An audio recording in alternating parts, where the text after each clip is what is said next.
Hello दोस्तों, good morning और आप सभी को मेरा नमस्कार।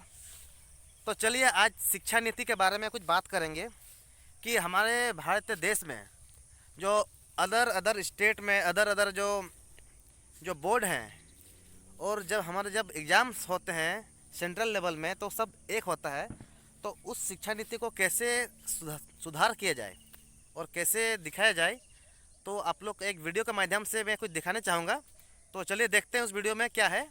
ठीक है, तो देश में one nation one education board, one nation one syllabus, one nation one curriculum लागू करने की मांग वाली पीआईएल पे कोर्ट में सुनवाई हुई है। हमने ये मांग किया है कि राइट टू एजुकेशन एक्ट को बदल के राइट टू इक्वल एजुकेशन बनाया जाए और पूरे देश में सिलेबस कॉमन किया जाए। बंगाल वाला बंगाली में पढ़े, गुजरात वाला गुजराती में पढ़े, महाराष्ट्र वाला मराठी में पढ़े, तमिलनाडु वाला अपने तमिल में पढ़े, लेकिन सिलेबस और करिकुलम एक समान होना चाहिए। फिजिक्स का, केमिस्ट्री का, मैथ का, जूलॉजी का, बॉटनी का, इंग्लिश का, हिंदी का, संस्कृत का, ये सारे सिलेबस कॉमन होने चाहिए पूरे देश में।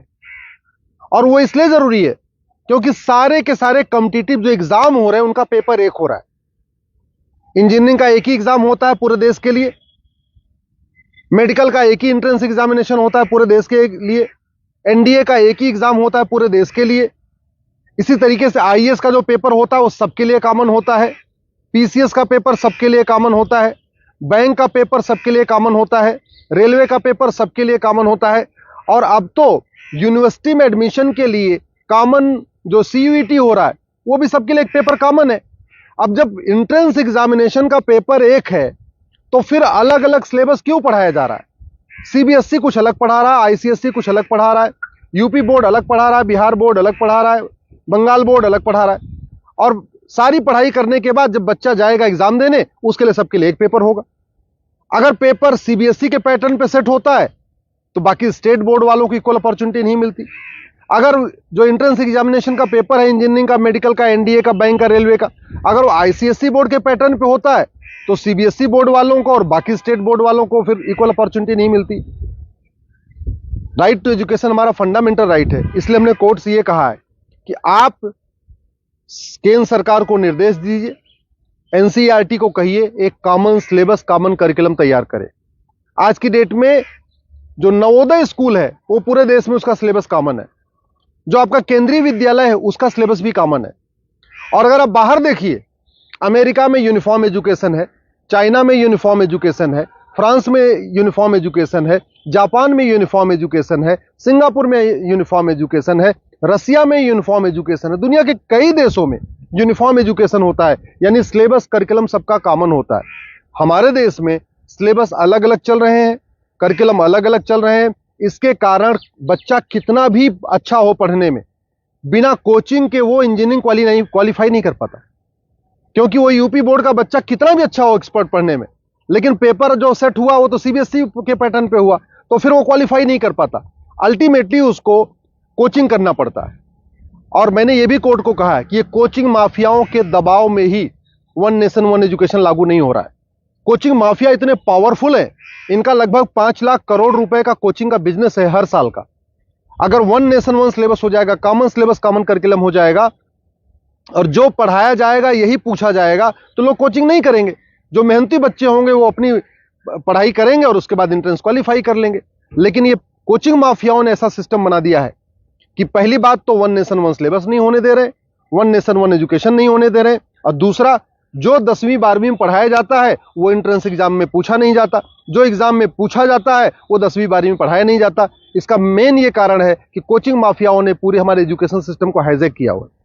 और दूसरी बात ये भी है, जो बुक माफिया हैं, पब्लिशर हैं, ये नहीं चाहते कॉमन सिलेबस कॉमन करिकुलम हो, क्योंकि अगर कॉमन सिलेबस कॉमन करिकुलम हो जाएगा और सिलेबस कांस्टेंट रहेगा, 2 साल 3 साल 4 साल तक वही रहेगा, तो फिर जो पब्लिशर है इनकी किताब कोई नहीं खरीदेगा, लोग एनसीईआरटी किताब खरीद लेंगे। जो एनसीईआरटी छापेगा अगर वही लोग किताब में स्कूल में चलाएंगे तो एनसीईआरटी किताब 100 रुपए की मिलती है, प्राइवेट पब्लिशर उसको 500-1000 रुपए की बेचते हैं। तो बुक माफिया नहीं चाहते कि कॉमन सिलेबस कॉमन करिकुलम हो, एनसीईआरटी किताब हर जगह लागू हो। कोचिंग माफिया नहीं चाहते यूनिफॉर्म सिलेबस हो, यूनिफॉर्म करिकुलम हो, वन नेशन वन सिलेबस हो। और स्कूल माफिया नहीं चाहते कि one nation one education board हो। सीबीएसई बोर्ड वाले चाहते हैं कि उनका सीबीएसई बोर्ड अलग से चलता रहे, जिससे उनकी दुकान चलती रहे। आईसीएसई बोर्ड वाले चाहते हैं कि उनकी दुकान अलग से चलती रहे। तो इसलिए ना सीबीएसई बोर्ड वाले चाहते हैं one nation one syllabus, one nation one education board हो, ना आईसीएसई बोर्ड वाले चाहते हैं। और इसका नतीजा ये हो रहा है कि आम जनता, आम बच्चा पिस रहा है इस पूरे माफिया राज में। इसलिए मैं कोर्ट से निवेदन किया है। कोर्ट ने केंद्र सरकार के शिक्षा मंत्रालय को और कानून मंत्रालय को 4 हफ्ते के अंदर जवाब दाखिल करने के लिए कहा है। एनसीईआरटी, सीबीएसई बोर्ड और आईसीएसई बोर्ड को बोला है 4 हफ्ते के अंदर जवाब दाखिल करिए। दिल्ली सरकार को भी बोला है कि आप भी अपना स्टैंड क्लियर करिए, आप क्या चाहते हैं, आप one nation one syllabus, one nation one curriculum चाहते हैं या नहीं चाहते, आप one nation one education board चाहते नहीं चाहते। और 4 हफ्ते के बाद जवाब आ जाएगा, फिर 11 दिसंबर को इसकी अगली सुनवाई होगी। मैं आप लोगों से निवेदन करता हूं, इस वीडियो को जन जन पहुंचाइए, इस वीडियो को घर घर पहुंचाइए। कॉमन सिलेबस होगा, कॉमन करिकुलम होगा तो सबको इक्वल अपॉर्चुनिटी मिलेगी। यूनिफॉर्म एजुकेशन से सबसे बड़ा फायदा होगा, जातिवाद खत्म होगा, क्लासेस खत्म होगी, भाषावाद खत्म होगा, क्षेत्रवाद भी खत्म होगा और जिहाद और मजहबी उन्माद भी खत्म होगा। यूनिफॉर्म सिलेबस होगा, मंत्री और संतरी के बच्चे की एक किताब होगी। यूनिफॉर्म सिलेबस का मतलब यह हुआ कि शिक्षक का बेटा और शिक्षा मंत्री का बेटा एक ही किताब पढ़ेगा। यूनिफॉर्म सिलेबस का मतलब क्लर्क का बेटा और कमिश्नर का बेटे की किताब एक होगी। यूनिफॉर्म सिलेबस का मतलब मजदूर के बेटे की किताब और मालिक के बेटे की किताब एक होगी। यूनिफॉर्म सिलेबस से वास्तव में भारत में समाजवाद आएगा। समान शिक्षा से ही भारत में शांति आएगी, समाज शिक्षा से ही भारत में समृद्धि आएगी, समान शिक्षा से ही वास्तव में भारत में समरसता आएगी। इसलिए मैं आपसे निवेदन करता हूं, समान शिक्षा की मांग करिए। समान नागरिक संहिता से 100 गुना ज्यादा जरूरी है समान शिक्षा। ये जो देश में आप देख रहे हैं ना, आतंकवादियों के समर्थन में रैली निकलती है, जिहादियों के पक्ष में लोग खड़े हो जाते हैं, युद्ध हो रहा है इजराइल में और रैली निकल रही है आतंकवादियों के समर्थन में भारत में। ये क्यों? क्योंकि यहाँ मैकाले शिक्षा चल रहा है, मदरसा शिक्षा चल रहा है और मिशनरी शिक्षा चल रहा है। ये मैकाले शिक्षा खत्म होनी चाहिए, मिशनरी शिक्षा खत्म होनी चाहिए, मदरसा शिक्षा खत्म होनी चाहिए, सीबीएसई आईसीएसई बोर्ड खत्म होना चाहिए। केवल एक देश एक शिक्षा बोर्ड यानी भारतीय शिक्षा बोर्ड होना चाहिए और वन नेशन वन सिलेबस यानी पूरे देश का सिलेबस एक समान होना चाहिए। उसी से भारत में शांति होगी और समृद्धि होगी। हाँ तो दोस्तों, आप लोग बताओ कि उस वीडियो में आपको कैसा लगा और कमेंट करके बताओ कि ये शिक्षा नीति भारतवर्ष में लगना चाहिए या नहीं लगना चाहिए। ठीक है, कमेंट करके बताओ आप सबको कि कैसा लगा इस वीडियो में, क्या सही था क्या गलत था। अपना अपना राय दें कि सही था या नहीं था।